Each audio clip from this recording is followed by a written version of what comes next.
अपने डोभाल के साथ कर रहे हैं, मीटिंग्स सिर्फ कर रहे हैं और कुछ नहीं करेंगे। बता रहा हूं आप, कुछ नहीं करेंगे ना कुछ नहीं करेंगे। मतलब आप कह रहे हैं ये दिखावा है? कुछ नहीं करेंगे ये। तो मतलब ये मुल्क को डरा रहे हैं, दुनिया को डराने की कोशिश कर रहे हैं। बेसिकली ये खुद बहुत डरपोक आदमी है। ऐसे मौकों पे जो देश की लीडरशिप होती है उसके गुर्दे पे बहुत डिपेंड करता है। इनमें खुद गुर्दा नहीं है, ये वॉर को भी सस्टेन नहीं कर सकते, ना शुरू कर सकते हैं। लेकिन आज के अखबारों में हर एक अखबार के फ्रंट पेज पे छापा हुआ है कि एयर रेड सायरन की प्रैक्टिस, ब्लैकआउट की प्रैक्टिस मुल्क भर में होनी चाहिए। ऐसी चीज 1971 के बाद हुई नहीं, कभी नहीं, पुलवामा के बाद भी नहीं हुई। ये सिर्फ साइकोलॉजिकली मुल्क को डराने के लिए है। लेकिन इनको फायदा क्या मिलता मुल्क को डरा के? ये है इनको फायदा ही मिलता है कि मुल्क में जो हिंदू साइकी है वो खड़ी हो जाती है ऐसी घटना से। तो मतलब आप ये कह रहे हैं कि मुल्क को डरा के they are hoping they can unite Hindus with them politically and benefit. ऐसे ही करते रहे कर्ण साहब, ये हर इलेक्शन इसी पे लड़ते हैं। So you're saying to me that all the steps that the Modi government is are designed to get political benefit out of Pahalgam? Yes, of course. जी नाज़रीन, सिचुएशन रूम में सिचुएशन ये है कि जो सत्यपाल मलिक जो गवर्नर रह चुके हैं जम्मू कश्मीर के, और सिर्फ जम्मू कश्मीर के नहीं बल्कि बिहार के, इसके साथ साथ गोवा के, मेघालय के, और वो काम कर चुके हुए हैं वीपी सिंह के साथ, और ख़ुद भारतीय जनता पार्टी में भी रह चुके हुए हैं। वो आपको सिचुएशन बता रहे थे कि नरेंद्र मोदी किस हद तक जंग कर सकते हैं। आज जब हम ये बात कर रहे हैं 14 दिन और 8 घंटे इस वक्त तक फिर गुजर चुके, और अभी तक भारत ने पाकिस्तान के खिलाफ कोई सबूत पेश नहीं किया। जब ये वक्त गुजर रहा था तो सिचुएशन रूम में फिर मैं कहूँगा कि सिचुएशन ये है कि भारत जो है जंग से पहले ही जंग हार चुका है। और ख़ास तौर पे मैं सलामती कौंसिल के उस इजलास की बात करूँगा जो हमारे प्रोग्राम, कल वाले प्रोग्राम के बाद हुआ। रात के जब ये इजलास शुरू हुआ तो उसके बाद जो ख़बरें आई उसमें पाकिस्तान के मौक़िफ़ की मुकम्मल तौर पर पजीराई की गई। इसके मुताबिक जो तमाम इतलात, चूँकि वो एक बाकायदा उसका कोई हैंड आउट जारी नहीं किया गया, कोई एलामिया जारी नहीं किया गया, लेकिन पाकिस्तान के दफ्तर ख़ारजा के मुताबिक या उन तमाम लोगों के मुताबिक जो उस वक्त इजलास में मौजूद थे, उन सब ने यही बताया कि पाकिस्तान के मौक़िफ़ की मुकम्मल हमायत की गई। और अक़वाम मुत्तहिदा की सलामती कौंसिल की तरफ से बाकायदा तौर पर यह कहा गया कि फ़ौजी तसादुम से गुरेज किया जाए। यह भी कहा गया कि सफारती रास्ते अपनाए जाएं। यकीनी तौर पर यह बात पाकिस्तान को नहीं कही जा सकती, ये बात इंडिया को ही कही जा सकती है जो इस वक्त जंगी जुनून का शिकार हो रहा है। आज की इतलात ये हैं कि बाकायदा तौर पर भारत में ऐसी वीडियोस जारी की गई, ऐसी खबरें चलाई गई जिनमें फ़ौजी मशकें और शहरी दफा की मशकें की जा रही थी शहरियों की तरफ से। उसके साथ साथ ब्लैकआउट की प्रैक्टिस करने की बात भी की जा रही थी, यानी जंगी जुनून को बढ़ाया जा रहा है। और इसके साथ साथ आबी दहशतगर्दी के हवाले से भी चीज़ों को बढ़ा चढ़ाकर बयान किया जा रहा है। एक रोज़ पहले बड़े दावे किए जा रहे थे कि भारत ने चनाब का पानी रोक लिया, लेकिन कल रात ही इस सिलसिले में इब्तिदाई खबरें आ गई थी। और उसके बाद दोबारा जो ताज़ा तरीन खबरें ये हैं कि जहाँ पर भारत बयानिए की जंग में नाकाम हुआ, जहाँ पे भारत जो है राफेल तैयारे उड़ाकर एक जंगी जुनून पैदा करने में और पाकिस्तान पर हमला करने में नाकाम हुआ, जहाँ पर लाइन ऑफ कंट्रोल के ऊपर मुख्तलिफ सेक्टर्स में 3 से 4 मरतबा जो दरअंदाजी करने की और बिलाश्तियाल फायरिंग करने की कोशिश की गई, और फिर जो उसका भरपूर किस्म का जवाब मिला वो एक जो जंग करने की कोशिश थी उसमें भी नाकाम हुआ। तो भारत इस वक्त आबी दहशतगर्दी करने में भी नाकाम हो गया। ये इतलात आ चुकी हैं कि दरियाए चनाब में एक मरतबा फिर पानी उसे छोड़ना पड़ा है। और माहिरीन के मुताबिक ये बात बिल्कुल वाज़ेह है, दो टोक है कि मॉनसून के दरमियान अभी आप कह सकते हैं कि वक्ती तौर पर 1, 2 या 3 दिन के लिए भारत अपने पानी को, जो पानी वहाँ से दरियाए चनाब या दरियाए झेलम में आएगा, उसको रोकने की अहलियत रख सकता है, लेकिन ये बहुत ही महदूद सलाहियत है। इसके बाद अभी 1 से 1.5 माह या ज़्यादा से ज़्यादा 2 माह बाद मॉनसून का बाकायदा आगाज़ हो जाएगा, तो उसके बाद भारत के लिए मुमकिन ही नहीं रहेगा कि बहुत बड़ी तादाद में आने वाले पानी को रोका जा सके। इस वक्त हम जो सिचुएशन में बात कर रहे हैं, हम अपनी तरफ से मुकम्मल तैयारी में हैं। वज़ीर-ए-आज़म पाकिस्तान ने आज ISI हेडक्वार्टर्स का दौरा भी किया। वहाँ पर आर्मी चीफ भी मौजूद थे, फ़ज़ाइया के सरबराह भी मौजूद थे, नेवल चीफ भी मौजूद थे और तमाम सरबराहों के साथ साथ पाकिस्तान के जो मुतल्लिका नायब वज़ीर आज़म इसहाक़ डार के साथ साथ आप देख सकते हैं कि बाकी मुतल्लिका वज़रा ख़ारजा आसिफ भी मौजूद हैं, वो सब भी मौजूद थे। वहाँ पर बाकायदा तौर पर वफाक और पंजाब के कोई 50 इदारों को आपस में मरबूत करते हुए इंटेलिजेंस के जिस सिस्टम का और जिस सेंटर का इफ्तिताह किया गया है वो आपस में कनेक्टिविटी को बढ़ाएगा। पाकिस्तान जो है मुकम्मल तौर पर तैयार है, अब्दाली के बाद फतह का तजर्बा भी हो चुका हुआ है और पाकिस्तान मुंतज़िर है कि भारत कोई हमाकत करे, उस हमाकत का मुंह तोड़ जवाब दिया जाएगा। लेकिन इससे पहले अमन की बात की जा रही है, मंतक और दलील की बात की जा रही है। जब हम मंतक और दलील की बात करते हैं तो इसमें यकीनी तौर पर हम पहलगाम के उस बुनियादी वाक़े की तरफ लौट जाते हैं जिसके हवाले से मतअद्दद सवालात मौजूद हैं। मैं एक मरतबा फिर आपको सत्यापाल मलिक की तरफ लेकर चलूँगा। वो जो कश्मीर के गवर्नर रह चुके, गोवा के रह चुके, बिहार के रह चुके, मुख्तलिफ जगहों पे बड़ी आला पोस्ट पर काम कर चुके, वो जो सवाल उठा रहे हैं एक मरतबा फिर, और सवाल किसके साथ उठा रहे हैं? करण थापर के साथ, जो खुद एक मकबूजा कश्मीर से ताल्लुक़ रखने वाले एक सहाफ़ी हैं और सारी ज़िंदगी उनकी इसी प्रोफेशन में गुजरी। उनके सवालात सुनिएगा और उसके जवाब में जो कुछ करण थापर वहाँ पर कह रहे हैं वो बहुत ज़्यादा अहम है। वो बाकायदा तौर पर अपने मुल्क के वज़ीर आज़म, मैं नरेंद्र मोदी, जिसको इस वक्त सरेंडर मोदी कहा जा रहा है, सरेंडर मोदी की जो है उसको किस तरह चार्जशीट कर रहे हैं, ये हम नहीं कह रहे, ये उनके अपने रहनुमा कह रहे हैं, गवर्नर रहने वाले ओहदे की शख्सियत कह रही है, सत्यापाल मलिक कह रहे हैं, जो इससे पहले पुलवामा के जो सारे का सारा इंसिडेंट था उसको बेनकाब कर चुके हुए हैं। सुनिएगा क्या कह रहे हैं। Satyapal ji, it's exactly 2 weeks to the day since the terrorist attack happened in Pahalgam. Has the time come to call for accountability for the security lapses and for the intelligence failures that lay behind that attack? ये तो बहुत बेशर्मी कर रहे हैं, लोगों को बहकाने की कोशिश करते हैं। इनको तो मुल्क से माफी मांगनी चाहिए थी, इनको कहना चाहिए था हमारी गलती हुई, इतनी बड़ी, इतना बड़ा लैप्स है, वहाँ एक सिपाही नहीं था और जबकि वो कश्मीर का सबसे पॉपुलर स्पॉट है। मुझे जो जानकारी मिली है तो इनके पास इनपुट्स थे, फिर भी इन्होंने कुछ नहीं किया। तो ये माफी किसको मांगनी है? प्राइम मिनिस्टर को मांगनी चाहिए, और कौन? ऑल पार्टी, उसमें प्राइम मिनिस्टर गए भी नहीं। आप हेगड़ी देखिए कि आप कम से कम जाके ऑन करते हुए हमसे गलती हो गई तो लगता लोगों को कुछ। मोदी साहब should ask for forgiveness. Of course, ये तो बहुत पहले से लोग उम्मीद करते हैं कि ये आदमी माफी मांगेगा, इतना बुरा काम हुआ है। 2 रिव्यू मीटिंग्स की थी in the weeks before Pahalgam. Review meeting कुछ नहीं होती, ये गपशप करते हैं, लंच करते हैं, खाना खाते हैं, चले जाते हैं। इनको एक तो इनको पहली चीज ये है कि इनको बेसिक ग्राउंड की कोई नॉलेज नहीं है, चाहे वो अमित शाह हो या प्राइम मिनिस्टर हो। कश्मीर के बारे में अगर इनको ये नॉलेज होती तो वहां पहले से सिक्योरिटी होती, जो कि सबसे पॉपुलर स्पॉट है। Now there were also several intelligence alerts जी that a tourist spot would be attacked. जी, क्या आपके आंखों में ये लापरवाही नहीं है?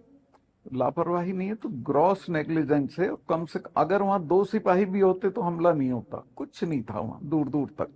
आप 2 सिपाही की बात कर रहे हैं, हकीकत यह है कि बेहसरन मेडो में एक भी सिपाही नहीं था, बल्कि फ्रंटलाइन मैगजीन ने छापा कि जो एक पुलिस चौकी थी वो जनवरी के महीने में हटाई गई, हटा ली थी इन्होंने। बेसिकली ये बहुत ही इनकॉम्पिटेंट लोग हैं, ये तो इनका भाग्य है, देश को चला रहे हैं। किसी काम में मैंने इनकी कॉम्पिटेंस नहीं देखी।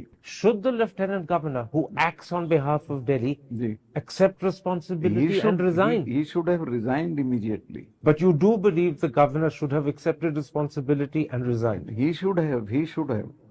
And if he doesn't resign, should he be removed? ये रिमूव कौन करेगा? जबकि जो रिमूव करने वाला अल्टीमेटली तो वही रेस्पॉन्सिबल है, अमित शाह और Modi.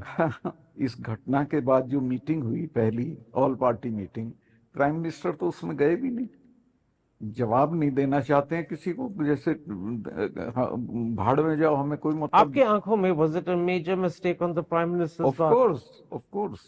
He should have gone to the meeting. He should have owned. He should have apologized to the nation. कि बेशर्मी की लिमिट है और ये कोई जनता की परवाह वगैरह नहीं करते हैं, सोचते हैं कि उस वक्त मैनेज कर लेंगे इलेक्शन में, अभी हमें कोई वो नहीं है। पहलगाम का जो अटैक हुआ है, जी it has also provoked a series of actions against Kashmiri people elsewhere in the country. ये बहुत निर्दयी, बहुत insensitive गवर्नमेंट है। ये You believe that the government actually wants to use Pahalgam to divide the country on Hindu-Muslim lines? सरकार हिंदू मुस्लिम divide से ही पैदा हुई है, इसलिए ये उसको मेंटेन रखना चाहती है, और लगे तो बढ़ा।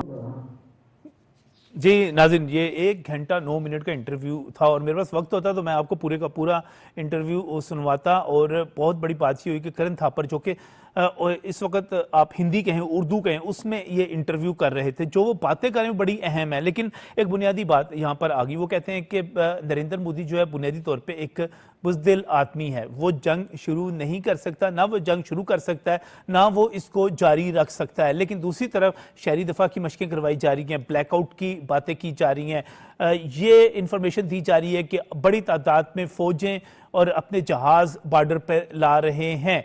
और जिस हद तक वो लेकर गए हैं, एक दूसरा तजिया ये है कि अब उनके पास कोई फेस सेविंग नहीं होगी जब तक कोई हमाकत ना कर ले, शरारत ना कर लें। इस पर क्या कहते हैं हमारे एक्सपर्ट्स, इस पर जो हमारे माहिरीन हैं उनकी तरफ चलेंगे। और सबसे पहले मैं तारुफ करवाना चाह रहा हूँ ब्रिगेडियर रिटायर्ड मसूद अहमद साहब का, दफाई तजियाकार है, हमारे साथ इस वक्त प्रोग्राम में मौजूद है। मसूद साहब बहुत बहुत शुक्रिया वक्त देने के लिए। इसके साथ ही मैं पॉलिटिकल तजियाकार, सियासी तजियाकार और बैन अवी तल्लुकात पे गहरी नज़र रखने वाले और उसके साथ साथ पॉलिटिकल इकानमी पे गहरी नज़र रखने वाले असद चौधरी साहब को प्रोग्राम में खुशामदीद कहता हूँ। आप भी कनाडा से हमें ज्वाइन कर रहे हैं, बहुत बहुत शुक्रिया असद चौधरी साहब। और हमें हमारे साथ मौजूद हैं, थोड़ी देर में मौजूद होंगे तौसीफ अहमद खान साहब, सीनियर तजियाकार हैं और आप उनको अक्सर सुनते भी रहते हैं। बेहतरीन आप कहें कि गैर जानिबदाराना और मुदल्लल तजिया के हवाले से अपनी ख़ास शोहरत रखते हैं। सबसे पहले मैं मसूद अहमद साहब, इस वक्त आपने सुना सत्यपाल मलिक को,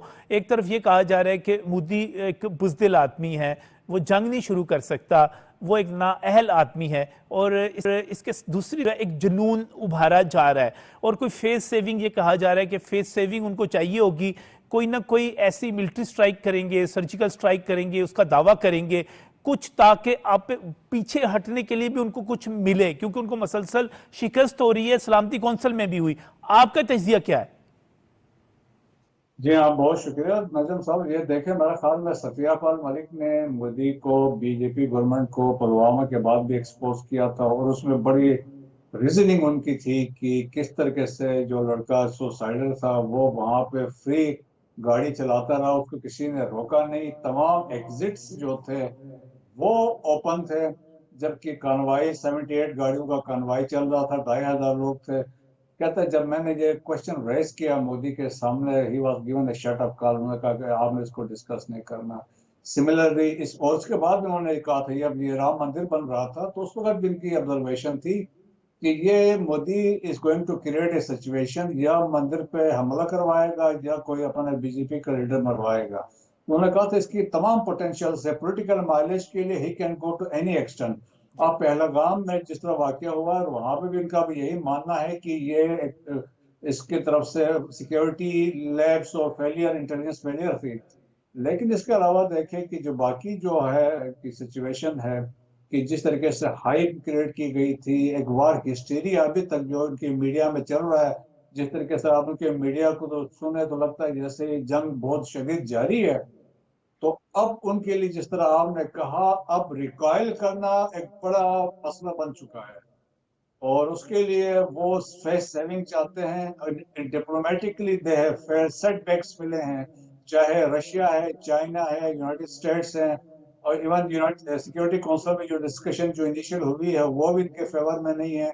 ओआईसी है, गल्फ कोऑपरेशन काउंसिल है, और थिंक टैंक से जितने हैं, जॉन बोल्टन था या डेनियल मार्की है, और प्रिंट मीडिया हम देखते हैं, न्यूयॉर्क टाइम्स है, ब्लूमबर्ग है, बीबीसी वाले हैं, और या फॉरेन पॉलिसी मैगजीन है, द इकोनॉमिस्ट है, सब ने कहा भाई सबूत ले आओ। सबूत not any shade of evidence जो हो कि बंदा जरा बड़ा एविडेंस अभी दे नहीं सके। सो ये उसमें ये फेल हुए, तमाम तरफ से एक्सपोज हो गए हैं। अब इनके पास जिस तरह हाइप क्रिएट की थी, तो अब इनके पास जिस तरीके से आगे बिहार के इलेक्शंस भी है, बिहार के बाद वेस्ट बंगाल के इलेक्शंस होने हैं, तो वो दो इम्पोर्टेंट चीजें हैं। फिर मोदी का अपना ग्राफ गिर रहा था तो वो भी उन्होंने उसको रीगेन करना था। तो they will try to do something, चाहे वो हमारे नॉर्थ में लाइन ऑफ एक्चुअल कंट्रोल जो सियाचिन है वहां पे करते हैं, उसके बाद एलओसी स्टार्ट होती है बल्तिस्तान से एजेके में, तो लाइक ये वर्किंग बाउंड्री पे हम जाएंगे नहीं, लेकिन इस एलओसी के दरमियान में कुछ ऐसे शोशा करेंगे जिस तरह 2016 में उन्होंने कहा कि सर्जिकल स्ट्राइक्स किए हैं, 7 कैंप तबाह किए हैं, जबकि एक आने का काम नहीं था, ना कोई क्रॉसिंग हुई थी। The only thing it was utterly shelling। तो इस दफा भी एक पॉसिबिलिटी ये है कि अभी तक utterly shelling नहीं, इससे वायलेंट सीज फायर को खत्म कर दिया है, केरल से लेके बिम्बर तक फायरिंग वगैरह हो रही है। तो ऑप्शन ये इनके पास अभी यही है कि लॉन्ग रेंज आर्टिलरी को उसको खोलें और इसके आड़ में कहें कि हमने कोई काम किया है, या पॉसिबिलिटी है कोई छोटा मोटा किसी पोस्ट पे हमले की कोशिश करें, जो मुमकिन नहीं है कि इस हालात में जहाँ पे आप सारे लोग अलर्ट बैठे हैं, स्टिल वो ट्राई कर सकते हैं। सर्जिकल स्ट्राइक के ऑप्शन है, सर्जिकल स्ट्राइक की बात करते हैं तो फ्रंट से भी हो सकता है, एयर से भी हो सकता है, लिमिटेड तरीके से वो भी कर सकते हैं। बाकी एक और जो तजिया किया जा रहा है वो ये है कि शायद इंटरनेशनल बॉर्डर पे ये बहुत ज़्यादा छेड़छाड़ ना कर सके, वहाँ पर ना आ सकें, लेकिन लाइन ऑफ कंट्रोल पे ये शरारतें और हमाकतें ज़्यादा कर सकते हैं।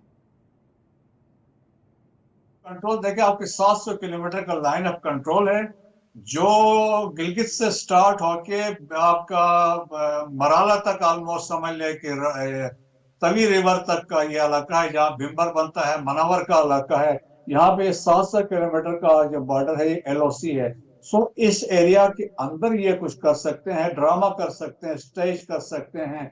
कोई इनमें इतनी हिम्मत नहीं है कि वो कोई क्रॉस आ जाए, जिस तरीके से पास में इनके दावे रहे, इनके एक टेक्निकल सपोर्ट डिवीजन था किसी जमाने में, उसके दावे ये करते रहे हैं, और 2016 में भी उन्होंने किया कि हमने ये किया है, और उस वक्त फिर ये करते हैं कि मीडिया को साथ मिलाते हैं।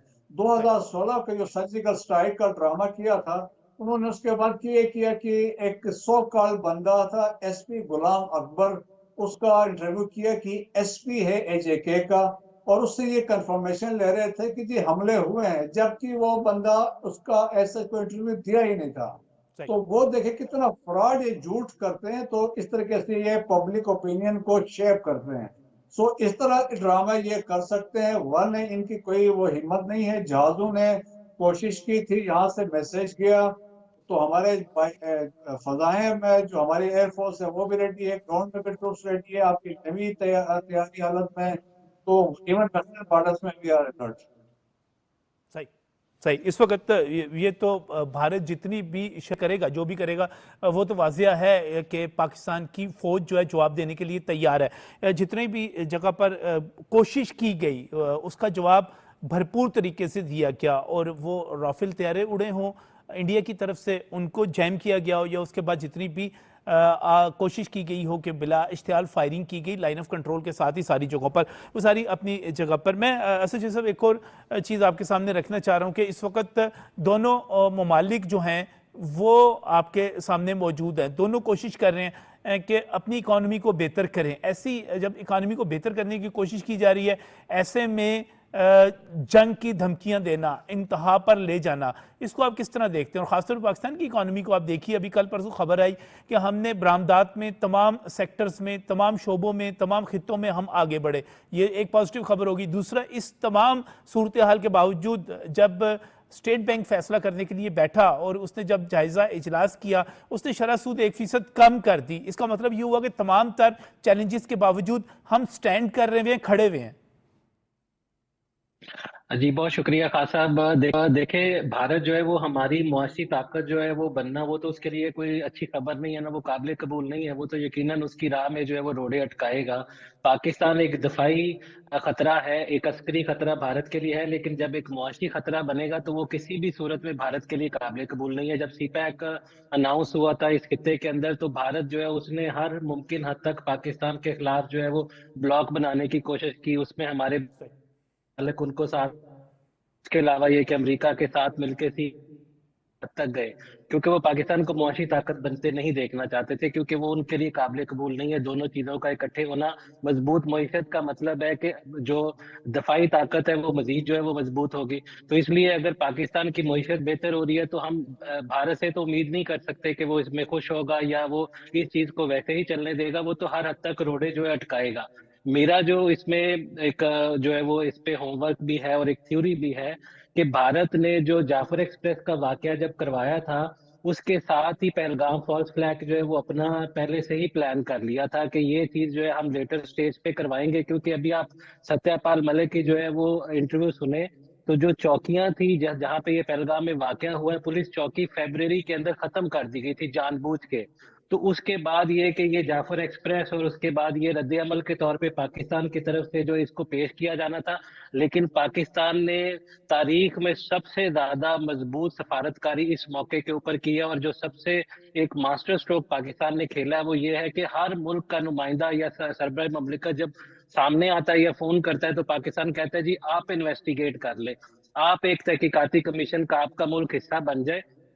पाकिस्तान को इस चीज को बहुत ज्यादा जो है वो इसको बार बार रिपीट करना चाहिए। और मैं कहता हूं कि इस चीज को छोड़ना ही नहीं चाहिए हर बैन अवी फोरम के ऊपर, क्योंकि इस बात के बाद दुनिया का हर मुल्क जो है वो लाजवाब हो जाता है और पाकिस्तान जो है वो सच्चा साबित हो जाता है। भारत जो है उसने ये फॉल्स फ्लैग जो है वो किया है तो वो बुरी तरह इसमें खुद फंस गया है। अभी ये जो उसके मल्टीपल इन्होंने बेनिफिट लेने थे, क्योंकि इसलिए डिजाइन किया गया था कि जी आपने इंडस वाटर ट्रीटी जो है वो आपने मुअत्तल करनी है, उसके साथ आपके बिहार के इलेक्शंस भी हैं, फिर उसके अलावा आपने साइकोलॉजिकली हिंदुओं को और ऊपर उठाना है, नफरत और पैदा करनी है पाकिस्तान के खिलाफ। तो ये चीज जो है वो पाकिस्तान के अंदर जो है काफी अरसे से की जा रही थी कि भारत की सुपरमेसी को जो है ना वो साबित किया जा रहा था, भारत की तरक्की को बढ़ा चढ़ा के पेश किया जा रहा था। पाकिस्तान के अंदर दो चौधरी कौमी साहब, नजरिए को जो है एक ना बात वो बताइएगा, एक बात बताइएगा। मैं चेक कर रहा था कि बाहर के जो इंतखाबात होने हैं और नरेंद्र मोदी जो है इंडिया, सऊदी अरब से इंडिया वापस आते ही अगले रोज जो भाग के वहां पर बिहार पहुंच गए। बिहार के इंतखाबात तो जाके अक्टूबर नवंबर में, अभी तक तो उनकी तारीख कोई नहीं आई।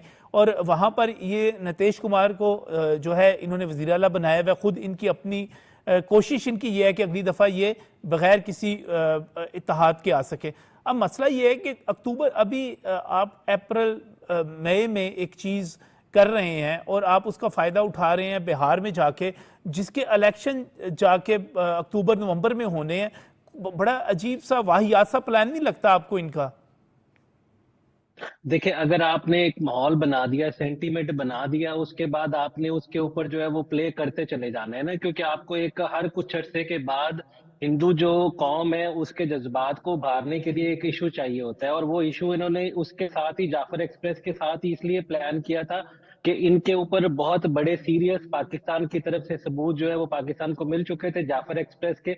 तो पाकिस्तान ने डोजियर तैयार किए थे इंटरनेशनल जो है वो फोरम्स के ऊपर पेश करने के लिए। तो पाकिस्तान जिस हद तक अभी प्रोएक्टिव हो रहा था इस वाकये के बाद, क्योंकि पाकिस्तान ने कहा था अभी ये हार्ड स्टेट होगी और अब जो है वो हम हर चीज का जवाब जो है वो आपको बहुत सख्ती से देंगे। तो अब इनके हाथ से जो है वो वक्त निकल रहा था और जिस तरह से अमरीकी नायब सदर का दौरा करवाया गया और उस दौरे के बाद जो है वो उस दौरे के दौरान ये सारा कुछ किया गया, तो अब उसके अंदर एक सप्लीमेंट्री बेनिफिट हिंदू जज्बात इलेक्शन में वो सही। भी हासिल करें। लेकिन मेन चीज ये कि वक्फ बिल जो बोर्ड का वो जो बिल था, उसके बाद मुसलमानों में भी काफी ज्यादा नफरत जो है वो भारत में इनके खिलाफ पाई जा रही है। इनकी फॉल्ट लाइन बहुत बढ़ गई है। सिख यहाँ पे कनाडा में, दुनिया में सबसे ज्यादा सिख भारत के बाद कनाडा के अंदर है। वो अपने हजारों मैसेजेस जो है वो इंडिया में भिजवा रहे हैं कि कोई सिख जो है वो बाबे की जन्म स्थान की तरफ या पवित्र धरती की तरफ गोली नहीं चलाएगा।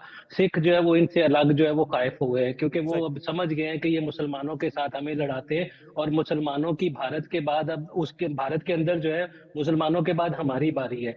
तो ये जो अभी मैं रॉ के एक ऑफिसर का जो है वो इंटरव्यू सुन रहा था कि उसमें वो कह रहे थे कि पाकिस्तान एक नजरिया है और ये नजरिया बांग्लादेश के अंदर भी जिंदा रहा और ये नजरिया भारत के अंदर भी जिंदा है।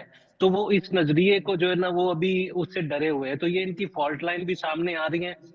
इनको हर कुछ अरसे के बाद जो है वो एक इशू चाहिए होता है, लेकिन ये इसलिए उसको लेट नहीं मुझे करना मुझे लग चाहते रहा है, थे जैसा मुझे लग रहा है कि जिस तरह बिहार के इंतखाबात हैं ना अक्टूबर नवंबर में जाके, तो ये हिंदुत्व की जो मुहिम है इसको बढ़ाना चाह रहे हैं। लेकिन अभी जो इसको बहुत बड़ा सेटबैक हुआ है वो ये हुआ कि आप इंटरनेशनल फोरम्स के ऊपर जहां पर भी तौसीफ अहमद खान साहब आप देख लीजिए, सलामती कौंसिल को देख लें, आप अमेरिका की तरफ से सपोर्ट को देख लें, आप खुद अपने खित्ते में देख लें, बांग्लादेश को देख लें, चीन को देख लें, आप जिस भी मुल्क की तरफ चले जाएं वो सपोर्ट हमें नजर नहीं आती। दूसरी तरफ जो इनके अंदर से आवाजें उठना शुरू हो गई हैं, नेहा सिंह राठौर एक तरफ रह गई, ज़ारा गिल का गाना एक तरफ रह गया, गरपतवंत सिंह की कॉल एक तरफ रह गई, अब सत्यापाल मलिक एक मरतबा फिर मैदान में आ गए, उन्होंने कहा ये सब कुछ तुम्हारा किया धरा है, तुम इसके जिम्मेदार हो। तो ये तो अंदर और बाहर दोनों तरफ से इस वक्त जो है फंस गए हैं। देखें, ये मैंने पहले भी कहा था कि कुछ दिनों के बाद जो नैरेटिव बनाया है ना अपने आपको बेचने के लिए, ये ह्यूबरिस्टिक अप्रोच बनाते होते हैं। ये इंतहा पसंद कोई भी ऐसी पार्टी होती है, कोई भी ऐसा ग्रोह होता है ना, वो उन्होंने ऐसी अप्रोच बनानी होती है। लेकिन ये जो जवाब मिला है ना, दे वर नॉट एक्सपेक्टिंग कि ये नेवी की तरफ से, आर्मी की तरफ से और एयरफोर्स की तरफ से, उसके बाद ये जो नैरेटिव बनाया है ये आहिस्ता आहिस्ता फिजा में जो है ना वो उड़ना शुरू हो जाएगा। ये कुदरती अमल होता है। आप इस नैरेटिव बिल्डिंग को ये ना समझिए, लोगों की आवाज़ें आना शुरू हो जाएंगी कि आप पूरी दुनिया में क्या आवाज़ आई है, तफ्तीश किधर है, मुलजिम किधर है, सबूत किधर है, सबूत किधर है, दिखाइए सबूत। बलूचिस्तान वाले, पाकिस्तान वाले सबूत लेके फिर रहे हैं, आपके पास है वैसा कोई सबूत? तो वो सबूत की बुनियाद पर हमें ये नहीं कि कोई हमें किसी ने कोई खास हमदर्दी हमारे लिए एंगल रखा, हमने असूलों की बुनियाद पर हमने मंतक पे, दलील पे, सबूत पे, हाँ, उस पे लाएं जी ये सबूत, इन्वेस्टिगेशन करवाएं। इस वजह से ये नैरेटिव अपना इंटरेस्ट खो देगा। अभी आप और कुछ दिनों में तमाशा दिखाएंगे, और जब ये नैरेटिव अपना इंटरेस्ट इनकी पब्लिक में खो रहा होगा, वो डेस्परेशन का टाइम होगा और वो ही खतरनाक टाइम होगा, ये एस्केलेशन की तरफ जा सकते हैं। लेकिन तौसीफ साहब अब कोई 14 दिन गुजर चुके जी, और 14 दिन गुजरने के बावजूद अभी तक उनकी तरफ से तो कोई सबूत सामने नहीं आया। और 14 दिन काफी होते हैं अगर आपने रिटेलिएट करना हो, कोई हमला करना हो, कोई जवाब देना हो, वो हमें अभी तक नजर नहीं है। मुलाकातें किए जा रहे हैं, कभी एक से मुलाकात, कभी दूसरे से मुलाकात, मोदी की मुलाकातें खत्म नहीं हो रही। अब मुझे ये बताइएगा कि एक तरफ हमें ये लगता है कि डिफ्यूज हो गया उनका, इंटरनेशनल कम्युनिटी के सामने मौकफ डिफ्यूज हो गया, निकल गया, उनके इंटरनल सारे के सारे अवाम तक में बगावत फैल गई। दूसरी तरफ हमें ये भी लगता है कि वो जनूनियत को फैला रहे हैं, अभी भी वो ब्लैकआउट की बातें कर रहे हैं, अभी भी वो शहरी दिफा की बातें कर रहे हैं। ये दोनों चीजें भाग गए हैं या अभी वो हमाकत करेंगे? नहीं, हमाकत वो मुझे पूरा इम्कान है, डेस्परेशन है वो, अदरवाइज तो पॉलिटिकल डेथ हो जाएगी। अच्छा, मामला ये है कि हमने पहली दफ़ा ये इस तरह हुआ है, इनका एलिमेंट ऑफ सरप्राइज ख़त्म हो गया इस एस्केलेशन में। अगर आप एयरफोर्स के ज़रिए आते हैं, हमारी एयरफोर्स को वैसे ही एज हासिल है। आज आपने देखा हमारी नेवी ने वो P-180 की वो वीडियो रिलीज़ कर दी कि वो आपके 30 सेकंड में इनका सर्वेलेंस का वो जो तैयारा है वो हिट पर था। मैनूवर करने की जो स्पेस है ना, वो इनकी श्रिंक हो गई है। अब वो जब एयर चीफ को बुलाते हैं, अपने आर्मी चीफ को बुलाते हैं और नेवल चीफ को बुलाते हैं, तो इंडिया की वाले ही ये खबरें दे रहे हैं कि वो ये बताते हैं कि हमारे पास मैनूवर करने की कैपेसिटी कम से कम हो गई है, श्रिंक हो गई है। तो इस हवाले से ये 14 दिन में इन्हें स्पेस नहीं मिली कि ये कोई हरकत करें। हरकत करने का इरादा क्या था? अपनी पब्लिक को दिखाने के लिए एक आधा अटैक कर लें और दुनिया ये कहे कि अब पाकिस्तान जो है उसका जवाब ना दे। ये आज भी ऑल आउट वॉर से बचना चाहते हैं, ये इनकी डॉक्ट्राइन ही नहीं है। पब्लिक में कुछ और बेच रहे हैं, और जब भी अपने चीफ से पूछते हैं वो कहते हैं ऑल आउट वॉर ना हो जाए, उससे बचकर कोई गेम डालना चाहते हैं कि जी मर्जी साथ से सर्जिकल स्ट्राइक किस्म की जो बात है, कोई ऐसा फ्रॉड बना लिया जाए जिससे फेस सेविंग हो जाए। वही तो ये भी लगता है लेकिन पाकिस्तान इस दफा बड़ा सख्त जवाब दे रहा है। इस दफा इनका कोई अभिनंदन अगर त्यारा उड़ा के पाकिस्तान में आता है तो वो वजीर इत्तलात भी कौमी असम्बली में कह रहे थे कि वो ना समझिएगा कि इस मरतबा कोई चाय पिला के वापस करेंगे। मैं ऐड कर दूं आपको, अब जो वो मैं कह रहा था ना एलिमेंट ऑफ सरप्राइज, वो मौजूद ही नहीं है, उड़ाया ही नहीं जाएगा। जब वो उड़ेगा पता लग जाएगा फौरन, जी हाँ, वो हिट हो जाएगा। अब वो जो स्पेस थी वो भी खत्म हो गई है। और याद रखिए, हमने वो जो हमले का जवाब है ना, वो हमले का जवाब डान और डस्क में दिया जाता है, यानी सुबह 4 बजे 3 बजे अंधेरा हो तब दिया जाता है। हमने जवाब, ये एयरफोर्स की तारीख में एक यूनिक वाकया है, पिछली दफ़ा भी दिन के 10 बजे दिन की रोशनी में दिया था और जानबूझकर वो टारगेट हिट नहीं किया था क्योंकि वहाँ 3 स्टार जनरल ठहरे हुए थे। सिर्फ ये बता दिया था कि भी आप हमें ये पता बड़ी है। एक अहम चीज़ है। कल कुछ जो एक्सपर्ट्स थे वो ये भी बता रहे थे कि हम ना सिर्फ हिट कर सकते हैं भारत की फिजाइया को, उनके जहाज़ों को, बल्कि अगर वो लाइन ऑफ कंट्रोल के परे अपनी हदूद में फ्लाई कर रहे हो, हम अपनी हदूद में रहते हुए उनको खुद सेफ रहते हुए, उनके पास 150 किलोमीटर का मार्जिन है, हमारे पास 200 किलोमीटर का है, हम खुद को सेफ रखते हुए उनको हिट कर सकते हैं। ये बड़ी अहम जो चीज़ है। इस वक्त जो सारी सूरत हाल ब्रिगेडियर मसूद साहब बनी हुई है वो ये है कि पाकिस्तान के साथ जंग, लेकिन जब जंग शुरू होगी तो इस चीज़ के क्या इम्कान आते हैं कि चीन जो बार बार हमें अपने साथ देने का यकीन दिला रहा है, बांग्लादेश जो इस वक्त एक मरतबा हसीना वाजिद की वजह से बराह रास्त मुकाबले में है, नेपाल जो माजी में उस इंडिया की पॉकेट में समझा जाता था, अब उनकी सरहदी झड़पें हो रही हैं, एक वक्त में कई महाज खुल जाएं, इसके क्या इम्कान हैं? जी हाँ, मेरे ख्याल में एक तो देखिए, जहाँ तक आपने चाइना की बात की, फॉर द फर्स्ट टाइम जो चाइना की एक स्टेटमेंट आई है, दिस इज समथिंग लोगों के लिए नाकाबिले यकीन है, क्योंकि चाइना जब भी बात करता है कैलकुलेटेड बात करते हैं, तो वो डिप्लोमेसी के अंदर रहते हैं। लेकिन इस दफ़ा जब उन्होंने कह दिया तो वांग यी ने भी कहा, फिर इसके बाद उनके फॉरेन मिनिस्ट्री की रिलीज जो आई, उन्होंने कहा कि जी पाकिस्तान को, वी विल डिफेंड पाकिस्तान की सॉवरेनिटी, टेरिटोरियल इंटेग्रिटी चाइना के लिए इंपॉर्टेंट है। फिर विक्टर गाओ इंडियन चैनल पे बैठ के कहा कि हम ऑल वेदर फ्रेंड्स भी हैं और किसी को ये शक न रहे, this should be no second guess. उन्होंने कहा कि we will defend Pakistan sovereignty and territorial integrity. वो बीजिंग बेस्ड थिंक टैंक के हैं और कम्युनिस्ट पार्टी के हैं और प्रेसिडेंसी के करीब हैं। और इसके अलावा देखिए, एक तो वो मैसेज गया, तो अब इंडिया में बहुत ज्यादा घबराहट है कि एक तो चाइना ने तो खुले आम का, इवन हम पानी का जो मसला आ रहा है ना, उस पर भी इंडिकेशन चाइना ने दी है कि वो जो they are closely monitoring the water river politics in South Asia. उन्होंने ये कहा क्योंकि ब्रह्मपुत्र में वहां पे दे आर बिल्डिंग दी सबसे लार्जेस्ट डैम और 60 गीगावाट्स का वहां पे वो हाइड्रो इलेक्ट्रिक पावर बना रहे हैं और इसके बाद वो पानी को कंट्रोल कर रहे हैं। वही पानी नॉर्थ ईस्ट इंडिया से गुजरता है। सो वो भी एक फैक्टर, उधर से भी मैसेज कन्वे हुआ है। अब बांग्लादेश ने भी कल देखे, उनके कुछ दिन पहले मेजर जनरल फजल रहमान है, farmer director general Bangladesh rifles, उन्होंने कहा हमें तो नॉर्थ ईस्ट पे हमले करना चाहिए। तो वो फैक्टर है। और इसके अलावा बाकी जो रीजनल कंट्रीज है जिनके साथ इनके ताल्लुकात अच्छे नहीं है, कल जंग होती है तो देखें कि 4 फ्रंट्स पे इंडिया को लड़ना होगा, Pakistan, China, Bangladesh and Kashmiris. अगर वो समझते हैं कश्मीर के अंदर से गुजर के अपने सप्लाईज को लेके जाएंगे या उनका मेन सप्लाई रूट होगा, स्पेयर पार्ट्स लेके जाएंगे या ट्रुप्स की शिफ्टिंग होगी, that is out of question. Kashmiris जो इनके साथ करेंगे ये सोच भी नहीं सकते हैं। तो मेरे ख्याल में बहुत बुरे तरीके से ये फंस गए हैं और इंटरनेशनल, जिस तरह मैंने कहा, स्पोर्ट भी इनके साथ से निकल गई है। और इनके जो आर्मी के अंदर देखें कि there are deep internal crisis है। और जो नजर आया लेफ्टिनेंट जनरल सुचिंदर सिंह को जब इन्होंने रिमूव किया, air marshal vice chief of air staff Sujeet को रिप्लेस कर दिया, और then director general of defence intelligence lieutenant general DS Rana, जो डॉक्यूमेंट लीक हुआ था पहलगाम वाला 9 पेजेस, उस पे इसको उन्होंने वहां से रिमूव कर दिया। फिर देखें इसका क्या इंडिकेशन है। So there is a distress ranks के अंदर, लीडरशिप पे डाउट्स किए जा रहे हैं। जो नए कमांडर आए थे सुशिंदर कुमार की जगह पे, उस पर दरबार जब हुआ तो लोगों ने सवाल पूछे, भाई हम बॉर्डर पे जाएंगे, हमारे फैमिलीज का क्या बनेगा, फैमिलीज पे हमले होंगे।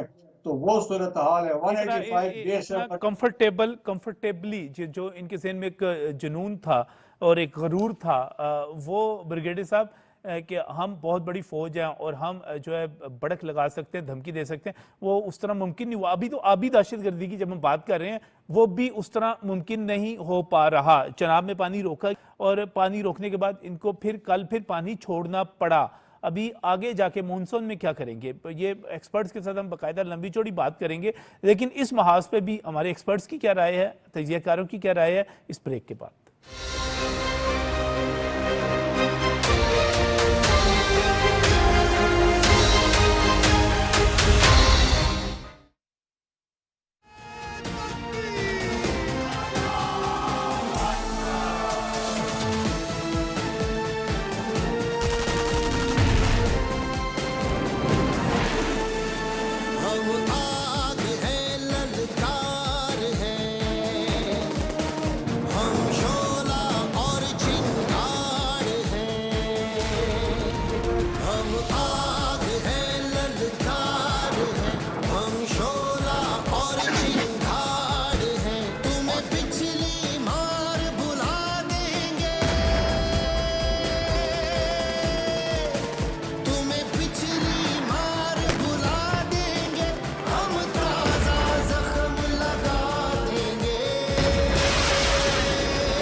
भारत के साथ मुख्तलिफ जो जंगें हैं हमारी इस वक्त, हथियारों की जंग, एक महदूद सी त्यारे उड़े, हमारा लाइन ऑफ कंट्रोल पे बिलाश्ताल फायरिंग होगी, उसका जवाब मिल गया, वो अपनी जगह पर मौजूद है। उससे पहले सफारतकारी की जंग है, उससे पहले बयानिए की जंग है, मंतक की दलील की जंग है। मैं बार बार इस चीज़ को कह रहा हूँ, लेकिन एक और जंग भी है, वो है आबी दहशतगर्दी की जंग, जो कि सिंतास मुआहिदा मुअत्तल किया गया। सलामती कौंसिल ने भी उस पर तशवीश का इजहार किया है और इसकी तरफ चीन से लेकर मुख्तलिफ मुल्कों में वो भी इस पर रिजर्वेशन शो कर रहे हैं। मैं मशकूर हूँ ब्रिगेडियर रिटायर्ड मसूद अहमद भी हमारे साथ मौजूद हैं, असद चोइस साहब भी मौजूद हैं, तौसीफ अहमद खान साहब भी मौजूद हैं। तौसीफ अहमद खान साहब, अगर ये जो आबी दहशतगर्दी और आबी लड़ाई है, इस पर आप क्या कमेंट करते हैं? पानी रोकेंगे, कितना रोकेंगे?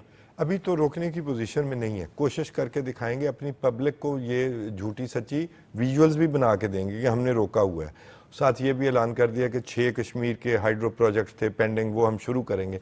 अभी इस पोजीशन में नहीं है, लेकिन इसके बावजूद हमें तैयार रहना चाहिए कि ये इनकी डॉक्ट्राइन का, इस बीजेपी की डॉक्ट्राइन का हिस्सा है। ये 3 लेटर इससे पहले भी लिख चुके थे, अब एक्सक्यूज के तौर पर दोबारा। लेकिन अगर हम फौरी इस जंगी सूरत हाल में देखें तो तौसीफ साहब, तो मुझे ये बताइए ना, सितंबर, अक्टूबर, नवंबर में तो पानी इतना आना है, उससे पहले मानसून की वजह से, अप्रैल से सितंबर नामुमकिन है। अप्रैल से सितंबर नामुमकिन है, नामुमकिन है, रोक ही नहीं सकते। ये तो खुद अपने आप को डबो लेंगे, पूरा कश्मीर डूब जाएगा, शायद उसे डुबोना चाहते हैं, अदरवाइज ये नामुमकिन है, ये हो ही नहीं सकता।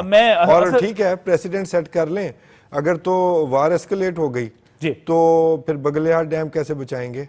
और अगर ये प्रेसिडेंट सेट करेंगे तो दरिया ब्रह्मपुत्र का क्या करेंगे? फिर तो चीन वो 2000 किलोमीटर वो पीछे ले जाएगा, फिर अपना देख लें। मैं असद चोइस साहब इस पर कमेंट चाह रहा हूँ। इस वक्त लग रहा है कि पहली जंग जो हो रही है वो पानी पर जंग शुरू हो चुकी हुई है सिंतास मुअत्तल करने के बाद। कितनी कैपेबिलिटी है इंडिया की कि वो हमें प्रेशराइज कर सके? अभी कुछ खबरें आई कि दरिया चिनाब पे पानी रोका गया, फिर उसके बाद खबरें आ गई कि नहीं, एक बड़ा रेला छोड़ दिया गया। कितना रोक सकते हैं, कितना ये हमला कर सकते हैं पानी वाला? हाँ साहब, अभी तो ये कोई फौरी तौर पे बड़ी परेशानी पाकिस्तान के लिए पानी के हवाले से नहीं कर सकते, लेकिन ये कि पाकिस्तान ने इंडस वाटर ट्रीटी जो है वो अयूब के दौर में गलत साइन की हुई है। मैंने पंजाब वाटर काउंसिल के साथ काम किया है, नेचुरल रिसोर्सेज का रिसर्च इंस्टीट्यूट था, वो थिंक टैंक, उसका मैं सरबराह रहा हूँ। तो इस पे कोई 10 साल पहले काफी पानी के ऊपर हमने काम किया हुआ है। तो पाकिस्तान ने जो है वो इंडस वाटर ट्रीटी पहले ही गलत साइन की हुई थी। अभी मजीद पाकिस्तान कोई नुकसान बर्दाश्त नहीं कर सकता, लेकिन ये कि पानी के लिए पाकिस्तान को अपने रिजर्वायर बनाने होंगे इन दरियाओं के ऊपर भी। जब भी मानसून के अंदर पानी ज्यादा हमारे पास आएगा, हमें अपनी तरफ जो है वो रिजर्वायर बनाने हैं। इंडस वाटर ट्रीटी के मुताबिक भी हमें अपनी तरफ डैम बनाने थे, जो हमने नहीं बनाए। जिसकी वजह से भारत को इस चीज की जो है वो कॉन्स्टिट्यूशनल या उसके अंदर जो है वो लीगल प्रोविजन मिली कि वो अपनी तरफ डैम जो है वो बना सके। तो अब वो पानी को किसी हद तक कंट्रोल करेंगे, लेकिन ये कि वो पाकिस्तान का फ्लो जो है वो डिस्टर्ब कर देंगे पाकिस्तान के पानी का। बट ये कि अगर हमें पाकिस्तान को लॉन्ग टर्म में देखे तो हमें पानी के रिजर्वायर अपनी साइड पे बनाने होंगे। और ये कि ये चीज तय है कि पाकिस्तान को पानी के लिए जंग इंडिया के साथ लड़नी पड़ेगी, चाहे वो आज लड़े चाहे वो 5 साल 10 साल बाद लड़े। क्योंकि उनकी डॉक्टर जैसे तौसीफ साहब ने कहा कि वो है कि पानी और खून एक साथ नहीं बह सकते, और पानी उनकी बहुत नीड है, वो उनको पंजाब के लिए भी चाहिए और जगहों के लिए चाहिए। और पाकिस्तान को वो ब्लैकमेल करना चाहते हैं, पाकिस्तान को खुश्क साली का शिकार करना चाहते हैं। और जिस तरह से ये माहौलियाती तब्दीलियां आ रही हैं उसके बाद पाकिस्तान के लिए एक बहुत स्ट्रेटेजिक जो है वो चीज हो गई है। और अगर मतलब अल्लाह ना करे कोई जंग शुरू हो तो उसमें पाकिस्तान फिर ये कि चीन भी पीछे से लद्दाख को कंट्रोल करेगा, लद्दाख की तरफ पेशकदमी करेगा, तो पाकिस्तान पीछे से जो फिर चिनाब का पानी है वो चीन के कंट्रोल में आ जाएगा जो तिब्बत से निकलता है और झेलम का। और उसके बाद ये कि वो पाकिस्तान को फायदा दे सकता है। लेकिन अल्लाह करे कि ऐसी कोई एस्केलेशन ना हो, लेकिन अगर हुई तो वो जंग सिर्फ मकबूजा कश्मीर के अंदर लड़ी जाएगी। और पाकिस्तान ने जो शिमला मुआहिदा जो है वो मुअत्तल किया है वो इसीलिए किया है कि फिर ये जो बैटल फील्ड है वो मकबूजा कश्मीरी बनेगा, ताकि एक ही मरतबा ये मसला जो है वो पानी का वो हल हो। और इंशाल्लाह देखते हैं कि अल्लाह करे कि मोदी में इतनी हिम्मत नहीं कि वो एस्केलेशन, मुझे नहीं लगता कि जंग शुरू होगी, क्योंकि पाकिस्तान ने एक बार बार कहा है कि छेड़ा तो छोड़ेंगे नहीं। और हम नहीं छेड़ रहे, पहले आप जाके उनको रोके। तो उम्मीद है कि वो नहीं छेड़ेंगे, कोई सर्जिकल स्ट्राइक की गलती नहीं करेंगे, क्योंकि ये एक साइकोलॉजिकल वॉरफेयर है। अगर सर्जिकल स्ट्राइक हुई, पाकिस्तान ने उससे बढ़ के जवाब ना दिया तो पाकिस्तान के लिए मसला होगा, खिते के दूसरे ममालिक के लिए मसला होगा। इसलिए ये सबकी जो इस वक्त वो एक इज्जत का मामला आ गया है। तुर्की चीन भी साथ में खड़े हो गए और बांग्लादेश से लेके श्रीलंका नेपाल वो भी साथ में इस जंग में कल को हो सकता है कूद जाए, क्योंकि वो एक ही मरतबा इस मसले को हल करना चाहते हैं। मैं इस पर एक पॉलिटिकल कमेंट, अभी ब्रिगेडियर मसूद साहब जो बात कर रहे थे तौसीफ खान साहब, मैं आपसे उस पर कमेंट शेयर कर रहा हूँ। उन्होंने बड़ी वाज़ेह तौर पे डिटेल में कहा, उन्होंने कहा कि एक्सटर्नल प्रेशर और चीज़ें अपनी जगह पे, जो खालिस्तान के इशू पर पंजाब से मुज़ाहमत हो सकती है, जो कश्मीर के अंदर जो मज़ामत हो सकती है, उसका इंडिया अंदाज़ा भी नहीं लगा सकता। वो ये समझते हैं कि वहाँ से वो अपने स्पेयर पार्ट्स ले जाएंगे, अपनी चीज़ें जो हैं वो कानवाई गुजार सकेंगे, वो नहीं होगा। तो इसका क्या मतलब हुआ कि ये जो हमाकत की गई इसके नतीजे में खुद इंडिया के अंदर से अब एक लावा फटेगा, रिएक्शन होगा, वहाँ पे इनकलाब आएंगे। ये एक्सपेक्ट नहीं कर रहे थे कि ये ऐसा होगा। देखें, आप हॉस्टाइल पॉपुलेशन के अंदर बैठकर जंग कैसे लगा सकते हैं? अपने आवाम से लड़ रहे हो अपने नहीं, और फिर आप पाकिस्तान के साथ लड़ना चाहते हैं जिसके साथ कश्मीरियों के दिल धड़कते हैं। तो हॉस्टाइल पॉपुलेशन में तो ये कभी भी नहीं होता, ये जंगी स्ट्रेटेजी के ही खिलाफ है। तो ये इनके लिए मसाइल खड़े हो जाएंगे, वो तो साफ नज़र आ रहा है। अच्छा, अगर ये मसाइल खड़े हुए नज़र ना आते ना इन्हें, तो अब तक कोई ना कोई छोटी मोटी वो फजूल फुलझड़ी छोड़ के और इन्होंने अभी नारे और नाच गाना शुरू कर देना था। ये हॉलीवुड के हिसाब से सोचते हैं, उस पर 1-2 फिल्में बना लेते हैं और उसी हिसाब से सोचते हैं, उसी एको चैम्बर में भी चले जाते हैं। तो ये मुमकिन नहीं होता जब तक आपकी पॉपुलेशन जो आपके जेर कब्जा है वो आपके साथ कैसे खड़ी हो सकती है। तो ब्रिगेडियर साहब ने ये बात बिल्कुल ठीक की है। ये पंजाब वाला जो मामला है सिखों का, यार ये इसको मैं डिस्कस करना नहीं चाहता जानबूझकर। हमारा मामला है, हमें वहाँ पर कश्मीर में वो हमारा मुतनाज़ा इलाका है, सही है, वो हमारा इलाका वो है। हम स्टेक होल्डर हैं, हमारे साथ बात होनी है, हमारे साथ वो तय होना है कि कश्मीर किसका हिस्सा बनेगा, कश्मीरियों के साथ तय होनी है। हमें उस पर अपनी जो है ना वो अपनी राय भी रखनी चाहिए और अपनी राय पूरी ताकत के साथ देनी। अच्छा, आज मैं ब्रिगेडियर साहब से आखिर में एक चीज़ पूछना चाह रहा था। ब्रिगेडियर साहब, आज वज़ीर आज़म ने ISI के हेडक्वार्टर्स का दौरा भी किया, वहाँ पर तमाम अफवाज के सरबराह भी मौजूद थे। जो पाकिस्तान की फ़ौज की परफॉर्मेंस है, ख़ास तौर पे फ़ज़ाइया की भी आप देख लीजिए, बर्री की देख लीजिए, अभी नेवल का जिक्र कर रहे थे, तमाम चीज़ों का तौसीफ साहब, ये हैरान कुन है। यानी कि हमें खुद बहुत सारे पाकिस्तानियों को नहीं पता था कि पाकिस्तान की अफवाज जो है इस तरह रिएक्ट करने की, इतना ज़बरदस्त रिएक्ट करने की सलाहियत रखती हैं। ये जो कामयाबी हासिल की है, इसको किस तरह कमेंट करते हैं आप, किस तरह देखते हैं? ये चुपचाप ही अंदर खाते ही कोई ज़बरदस्त किस्म की डेवलपमेंट और काम होता रहा?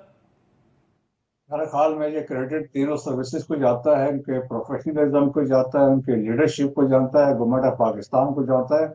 जो उनकी रिक्वायरमेंट्स थी, जो उनके स्टडीज थी, उसके हिसाब से गवर्नमेंट ने उनकी हर मुमकिन वो मदद की है, वो चीज़ें उनको प्रोवाइड की है। आज पाकिस्तान देखें, आपकी एयरफोर्स इतनी स्ट्रांग है कि जिस तरह हम बात शुरू में कर रहे थे, बियॉन्ड विजुअल रेंज ये टारगेट को 300 किलोमीटर पे विद PL-15 जो मिसाइल चाइना ने दिए से आप टारगेट को हिट कर सकते हैं।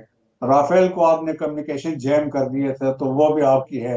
आपके ग्राउंड फोर्सेस तैयारी की हालत में, आपके नेवी जिस तरह भी आप लोगों ने बताया कि जिस तरीके से उनका एक जहाज डिटेक्ट हुआ है, तो अल्हम्दुलिल्लाह कि हम हर शुबे में खुद कफील भी हैं। कन्वेंशनली देखें, हम जब जंग की बात करते हैं, इवन कन्वेंशनली हम बहुत मजबूत हैं। What to talk of nuclear तो बहुत बाद में आएगा। और दुनिया मानती है कि हम उस वक्त एक पैरिटी में हैं। और अभी डेनियल मार्की ने करण थापर को इंटरव्यू में कहा कि India does not enjoy overwhelming superiority as compare to Pakistan over Pakistan. तो मेरे ख्याल में वो बड़ी बात है। फिर वेपन्स और इक्विपमेंट, फिर मैं तो कहता हूँ it is man behind the gun. बिल्कुल सही। बहुत बहुत शुक्रिया ब्रिगेडियर रिटायर्ड मसूद अहमद साहब। तौसीफ अहमद खान साहब, आपका शुक्रिया। सर साहब, आपने ज्वाइन किया, आपका बहुत बहुत शुक्रिया। पता नहीं दुश्मन को क्या पता है क्या नहीं पता, लेकिन हमें पता है और कि हमारी अफवाज क्या कर सकती हैं, किस तरह जवाब दे सकती हैं। हमारा अपनी अफवाज पर ये एतमाद ही है कि हम इस वक्त मीम्स बना रहे हैं, हम इस वक्त एंजॉय कर रहे हैं, हम इस वक्त टिकटॉक बना बना के कह रहे हैं कि मोदी तेरी जंग किथे रह गई। हम ये हमारा एतमाद क्यों है? ये एतमाद सिर्फ और सिर्फ अपनी अफवाज की वजह से। और अब तक जितना भी मरहला गुजरा है, हमें फ़ख्र है कि हमारी अफवाज ने जिस तरह जवाब दिया है वो मोदी को हैरान परेशान करके रखती है। 14 दिन गुजर गए, अभी तक वो ची नहीं कर सका। क्यों नहीं कर सका? क्योंकि आगे से जवाब मिल रहा है और उसे पता है कि वो अगर आगे बढ़ेगा तो उसके साथ क्या होगा, उसकी अफवाज के साथ क्या होगा। हमें अपनी अफवाज पर एतमाद भी है और फ़ख्र भी है। इस वक्त सिचुएशन रूम से इतना ही। आपसे मुलाकात होती रहेगी, सिचुएशन रूम चलता रहेगा, आपको सिचुएशन बताते रहेंगे। इस वक्त अल्लाह हाफिज़।